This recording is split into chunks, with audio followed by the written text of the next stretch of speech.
तुम्ही पाहत आहात MCN न्यूज मराठी।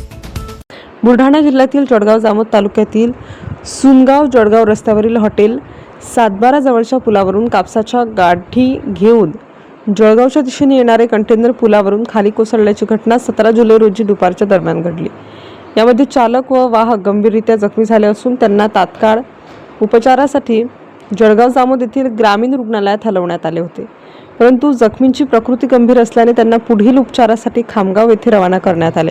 कंटेनर क्रमांक RJ14GN0189चा चालक कंटेनर भरधाव व निष्काळजीपणाने चालवत असल्याने त्याचा वाहनावरील ताबा सुटून हा अपघात घडल्याची माहिती प्रत्यक्षदर्शींनी दिली आहे। या कंटेनरमध्ये अंदाजे 30 ते 35 लाख रुपयांच्या कापसाच्या गाठी असून या अपघातामध्ये कंटेनरचे मोठ्या प्रमाणात नुकसान झाले आहे। दरम्यान या अपघातातील जखमींची नावे अद्यापपर्यंत समजली नसून या प्रकरणाचा अधिक तपास जळगाव जामोद पोलीस करीत आहेत।